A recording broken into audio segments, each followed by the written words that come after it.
ශ්‍රී ලංකාවේ අනනි ජපන් භාෂා පාසල හරහා 2025 ඔක්තෝබර් අත්දිනවාරයට ජපානයේ උසස් අධ්‍යාපනය සඳහා පිටත් යන සිසුන් වෙනුවෙන් විශේෂ වැඩසටහනක් පසුගියදා ගම්පහදී පැවැත්වුණා. උත්සවයේ සංවිධානය කරනු ලැබුවේ ආසියානු බේස්බෝල් සංගමේ නියෝජ්‍ය විනිසුරු අධ්‍යක්ෂ ශ්‍රී ලංකා බේස්බෝල් සංගමේ උපසභාපති හා අනනි ජපන් භාෂා පාසලේ නිර්මාතෘ සුජීව විජේනායක මහතායි. මෙම උත්සවයේ ප්‍රධාන ආරාධිත අමුත්තා ලෙස සහභාගී වූයේ කොළඹ විද්‍යාලයේ කරු විදුහල්පති DMLP දිසානායක මහතායි.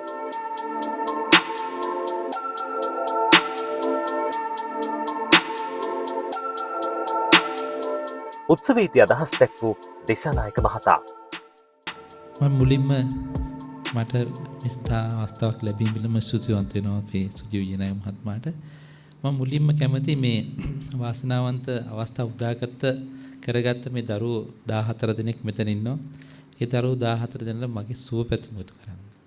ඒ වගේම තමයි අනිත් පැත්තෙන් ගත්තාම මේ ආයතනයක් විදිහට ගත්තාම මේ යවන 107 වෙනි දරුවෝ ඇතුළු කණ්ඩායම 107ක් සම්පූර්ණ. සාමාන්‍යයෙන් එවැනි විශාල සංඛ්‍යාවක් විදේශ රටක උසස් අධ්‍යාපනයට යොමු කිරීම කියන්නේ පහසු කාර්යයක් නෙවෙයි. යපහසු කාර්යය තමයි කරලා තින්නේ. ඉතින් මේ සියලු දෙනාගේම අපේක්ෂාවන් සාර්ථක වෙන්න කියලා මම ඊළඟට ප්‍රාර්ථනා කරනවා.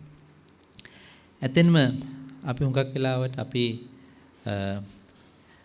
ඕනම ගහක මල් තියෙනකොට ඒවා ඵල දරලා තියෙනකොට අපි ඒක ගැන තමයි කතා කරන්නේ. ඒක අපි අගය කරනවා. හැබැයි ඒ ඵල දරන්නට මල් පිපෙන්නට ඒ කොහොමද ඒ ගහට අවශ්‍ය පෝෂණ ලැබුණේ කියන එක මම හිතන්නේ ඒක ගැනත් අපි හිතන්න ඕන. මම දකින්නේ මේ වටිනා දරුවන්ට වටිනාකම් එකතු කර ඒ අවස්ථාව උදා කර දෙන්න මහන්සි වුණේ. එහෙම නැත්නම් ඒකට මූලිකත්වය වුණේ සුජීව විජේනායක මහත්මයා.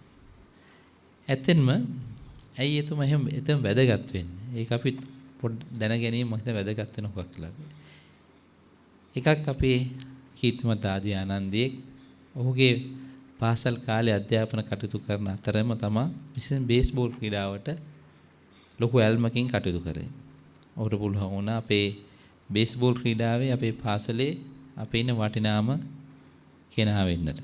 අදටත් ආනන්ද විද්‍යාලයේ බේස්බෝල් ක්‍රීඩාවේ වටිනාම පුජ්‍යල තමයි සුජීව විජේනායක මහත්මයා.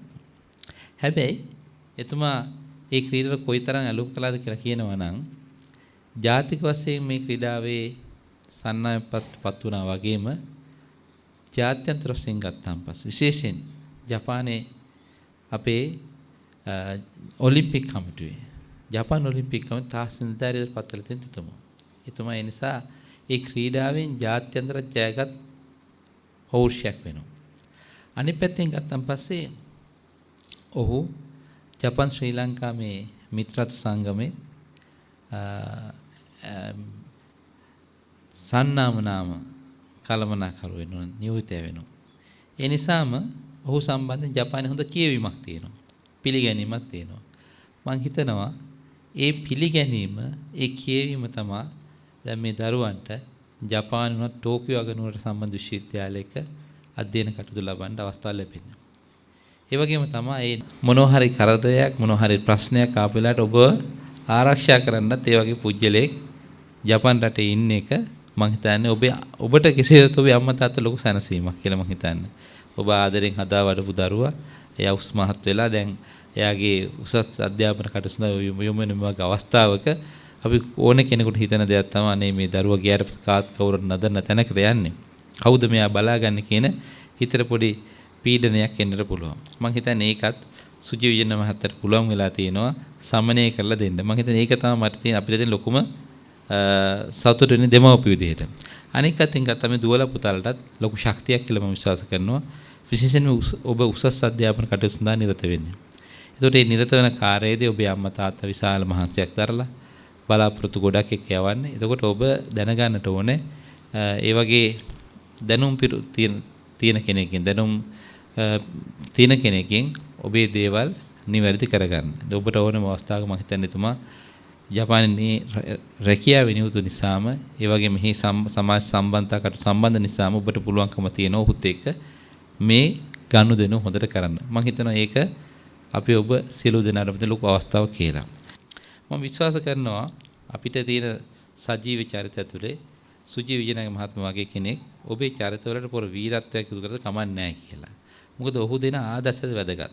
ඔහු මම හොඳටම දන්නවා හොඳ බය නැතුව අපිට කියන්න පුළුවන් විනයගරුක පුරවැසියෙක්. විනයගරුක ශ්‍රී ලාංකිකයෙක්. ඒ නිසා ඔබත් මේ විනයගරුක බව ඇති කරගන්න ඕන.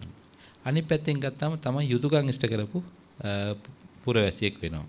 ඔහු වගේ මවට පියාට වගේ නෝනා මහත්මියට එයාගේ අම්මා තාත්තට තමගේ දරුවන්ට ලොකු සේවයක් එහෙම නැත්නම් යුතුයකම් ඉෂ්ට කරන කෙනෙක්. අනිත් පැත්තෙන් ගත්තාන් පස්සේ තමන් වැඩ කරන රටට ඒ කියන්නේ ජපාන් රටට වටිනා පුජ්‍යලෙක් අවශ්‍ය කෙනෙක්. ඒ රටෙත් ගෞරවය ලබන කෙනෙක්. රටක් විදිහට ගත්තාම අපිත් ඔහු සම්බන්ධයෙන් ගෞරවයක් ලබනවා. ඔහු සම්බන්ධයෙන් ගරු කරනවා. ඒ වගේම අපි පාසලක් විතර ආනන්ද විද්‍යාලයේදී අපි ආනන්ද විද්‍යාලයට අපි බේස්බෝල් ක්‍රීඩාවට ඉමහත් සේවාවක් කරනවා.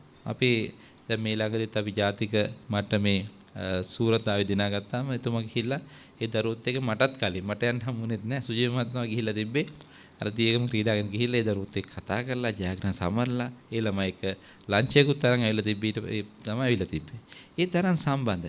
එක පැත්තෙන් බලන්න කොයිතරම් තමන්ගේ කාලය කළමනාකරණය කරන ආකාරය නේද? අපිට සාමාන්‍යයෙන් මටවත් ඒ වැඩේ කරන්න බෙතර. ඒක හරි ලස්සනට කරනවා මං හිතන්නේ අත්දැකීම් ප්‍රමාණිත. මං හිතනවා මේ දරුවන්ටත් ඒක අවස්ථාවක් වෙයි. අර මං කියනවා ඔබට ලැබෙන තමන් පිළිබඳ අභිමානය ඇති කරගන්න.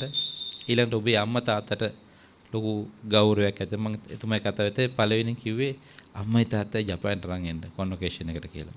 ඒක ලොකු දෙයක්. මං හිතන්නේ අම්මා තාත්තට ඔගේ හදවතටම දැනෙන කතාවක් ආමන්ත්‍රණ. අද මේ හාහා පුරා කියලා තමන් උසස් අධ්‍යාපන අවස්ථාව වෙනුවෙන් අපේ රටෙන් ජපානයට යන ජපානයේ ටෝකියෝ නුවර විශ්වවිද්‍යාලයට යන දරුවන්ට සුවපතන්ට අවස්ථාව ලැබීම මමත් මගේ භාග්‍යයක් කොට සලකනවා. ඒ වගේම ඊට සිතින්ම මේ දරුවන් සියලු දෙනාටම ඔබ හිතනවටත් වඩා වැඩියෙන් ඔබේ ජීවිත සාර්ථක කරන අවස්ථාව ලැබෙනවා ඊට සිතින් ප්‍රාර්ථනා කරනවා. ඒ වගේම සුජීව විජයනායක මහත්මයා ආනන්දියෙක් විදිහටත් අපේ රටේ ආඩම්බරකාර පුරවැසියෙක් විදිහට මේ කරන කාර්යන සම්බන්ධයෙන් මගේ ස්තුතිය.